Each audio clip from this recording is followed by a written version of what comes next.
Were you present in court when he was asked by Mr. Steele about a June 2024 meeting in Fayette between Lieutenant Lancico, yourself, Mr. Sledge, and myself? Yes. All right. Do you recall that meeting in Fayette County? Yes, it was the Starbucks in Fayetteville, my place. And how would you characterize that? First of all, how long did that meeting last? I would estimate maybe plus or minus 40 minutes. Okay. And generally speaking, how would you characterize that meeting, the content, the purpose? Often when you enter into an agreement with the state, you'll be asked to come in or meet with them to discuss questions they may want to ask, subjects they may want to cover. And basically, it's almost sort of like a prep session. And from the defense side, we're also trying to get an idea. What are you going to ask us? Where are you going with things? Mm-hmm. So it's sort of both sides feeling each other out. And that way, when we get to court, things can sort of go smoothly. And that was sort of what we anticipated. Mm-hmm. And that's generally what the meeting was. To be honest, we did not get into the details of testimony as much as I am generally accustomed to. Most of it was, Ms. Love, you getting to know my client and getting a feel for him, and vice versa. So honestly, a lot of the details weren't discussed. It was more of a feel each other out kind of meeting, in my opinion. Okay. And do you recall me asking your client about any specific details of the case or the plea that he signed on December the 28th? There was discussion at that meeting about the plea that he had signed, a couple of videos, and again, I'm generalizing because I don't have an exact memory of everything. And again, because you didn't get into a lot of the details, like, to be sure, there was no script, there was no, here are the questions you're going to be asked. It was a very generalized kind of conversation. There was, at one point, which y'all have talked about, a point where he started to share, because he volunteered it. When you say he volunteered it, what do you mean? Did I ask him something about it? Mr. Sledge volunteered the subject of what Mr. Williams may have said to him. Okay. And to be clear, while it definitely wasn't what you were asking, it wasn't on the subject you wanted to cover. Therefore, you say the subject I wanted to cover. Please explain what you mean. You were asking, and I don't remember, to be honest, exactly what the question was, but it wasn't responsive to the question. That's why it stood out. And when you heard what he was saying about Mr. Williams, mm-hmm. there was an immediate reaction where it was, that's not what I'm asking you, okay. is what you said to him. Uh-huh. And he said, well, he went on, said what Mr. Williams told him. And was that the part where he's saying he encouraged me to take? Okay. What part are you talking about? This is what I've observed discussion in the courtroom about what he said about Mr. Williams telling him to take Woody to see the police. Okay. And the point was, as his attorney, as a defense attorney, I took it as that wasn't a subject you wanted to talk about and you weren't asking him about. But I can't say that I ever heard you say, don't tell the jury. It was nothing that definitive, but it was simply, that's not what I'm asking you. That's not what I've asked you to tell me. And ultimately, we sort of moved on from it. But it was just clear he very much wanted to say it, and that wasn't what you were looking for in terms of whatever the initial question was. So, but answering the issue at hand, I cannot say that you ever said, don't tell the jury.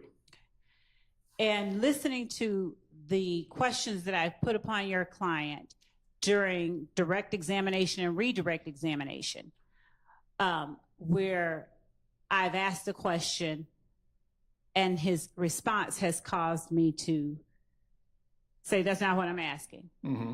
Would you characterize the interaction at that coffee shop as different than or similar to those type of interactions? I would say, one, the overall interaction at the coffee shop was pleasant.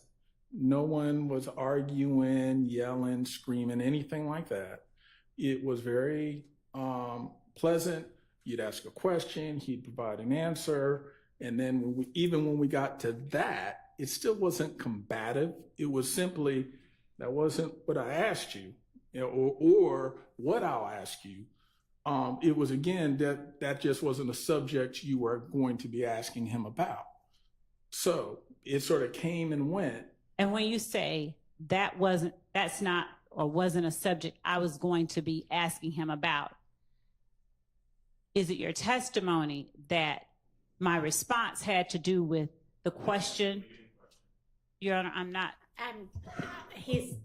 Honestly, he's a lawyer. He's going to be able to handle it. I'll give you a little leeway.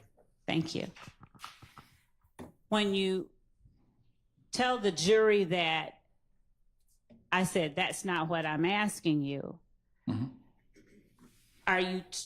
Was your understanding that that's not what I'm asking you related to the question that I had just asked that he seemed to have not been responding to?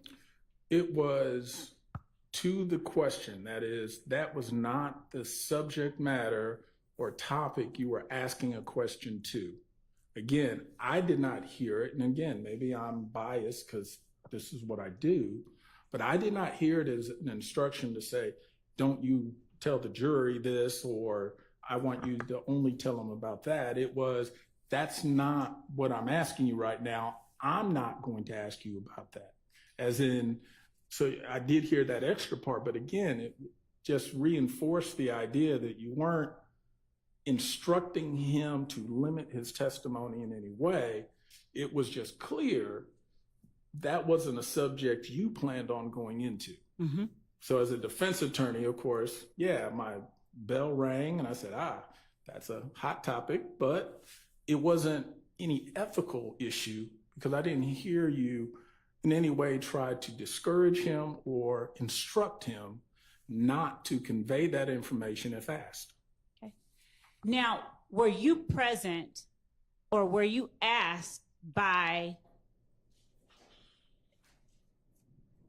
anyone else whether that was something that had been said?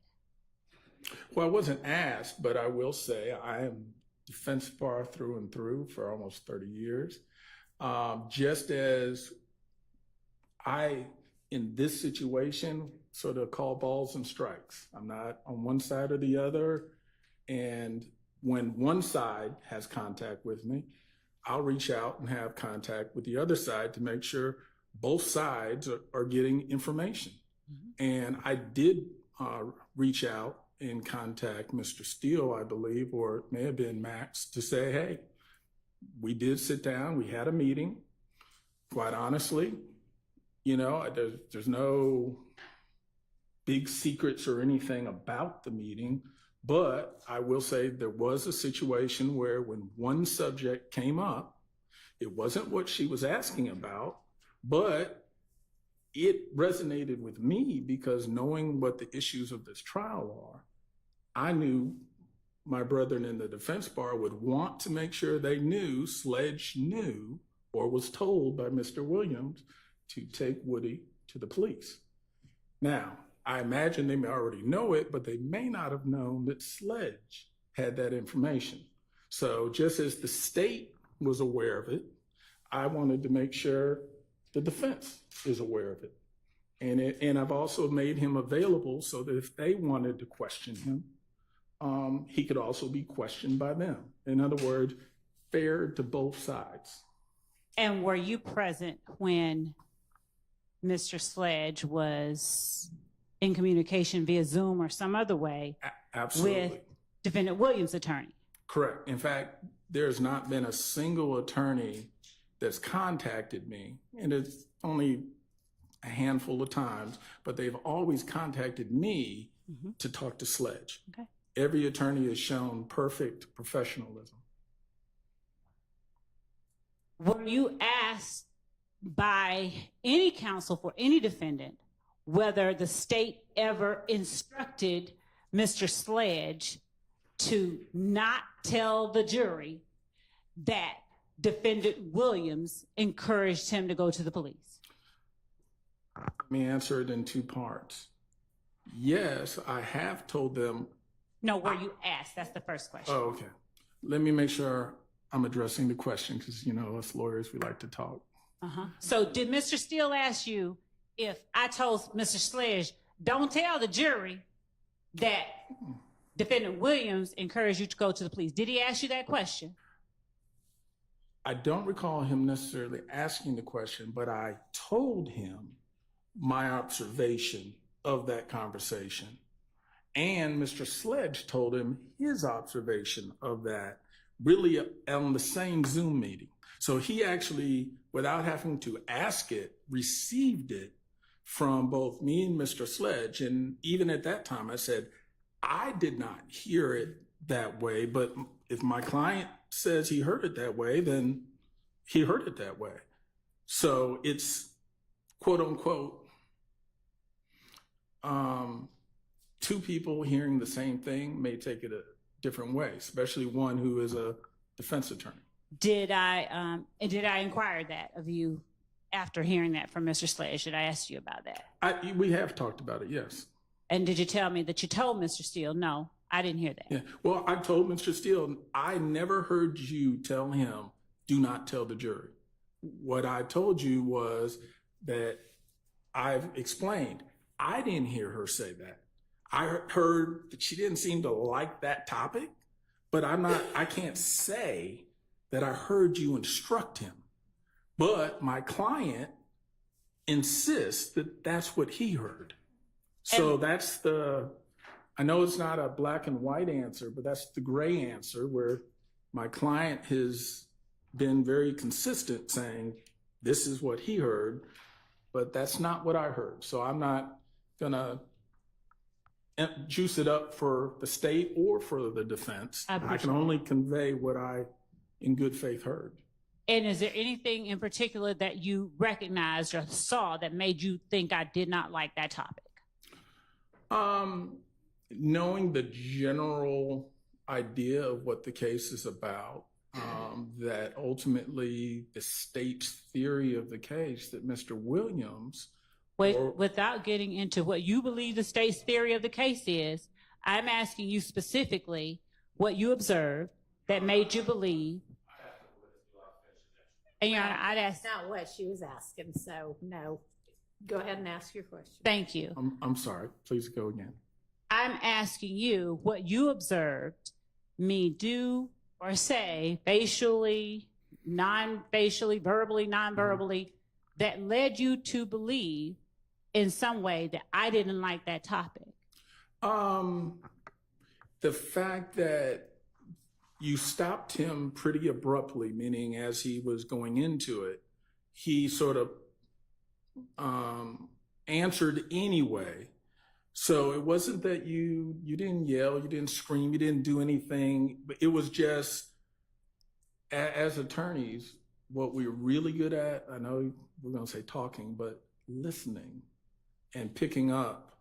And when I saw that all of a sudden there was sort of a screeching stop point, that's when I realized, well, maybe, and again, not knowing the details of this case, maybe. So is that where you drew your conclusion? Let him finish his answer. Yeah, maybe that topic, that point has some meaning and some significance. And that's where my thought was, okay, well, just as something may be significant about it in talking to the state, Let me also make sure I've conveyed to the defense, hey, that might be some sort of topic. And again, I didn't know what he did or didn't do because my role sort of stopped pretty early in this. So again, my thought is if I'm neutral and calling balls and strikes, I want to make sure that they also are aware that may be a topic of interest. And but nothing about your body language or your mannerisms went to anything more than just, hey, maybe there's something there that someone needs to look into. Did I tell him that's not what I asked in a way different than you've heard me say that when he's on the stand? No. Okay. And when I've said that's not what I've asked when he's been on the stand, did you draw a conclusion that that was something I didn't want him to tell the jury? I didn't draw the conclusion, but I did draw the topic was not the topic you wanted to talk about, which of course I said, why? But it wasn't, I didn't extrapolate from that, oh, you're trying to make sure he doesn't tell the jury. Did you ever describe the meeting that we had as one where it was supposed to be kind of a get to know you kind of meeting? Yeah, I mean, that's in truth what it felt more like let's feel each other out, get to know each other. And before your client offered up the information, Doug encouraged me to go tell the police or take Woody to the station. Mm-hmm. Had I asked him any questions leading up to that? That was towards the later part. You had already gone through some questions. I think we had asked about video. We had asked about the history of Cleveland Ave and the formation of certain gangs, notwithstanding YSL, but even before YSL. Mm-hmm. So there had been plenty of conversation and, again, more of a get to know who Mr. Sledge is, where he's from, what part of the city, how he met folks, mm-hmm. like how he met Mr. Williams and, those kind of things. So this particular part that we've been talking about, it wasn't the beginning, it wasn't the middle, it was probably more towards the end. And maybe 10 more minutes of meeting. Had I asked him anything about Donovan Thomas's murder? We clarified, as we did earlier, that one, he wasn't there, wasn't involved, and clarified he doesn't have specific information helpful to the state or to the defendants mm-hmm. About the shooting of Mr. When I'm blanking out that quick. Mr. Thomas. Peanut, yeah. Okay. I guess I know more so. All right.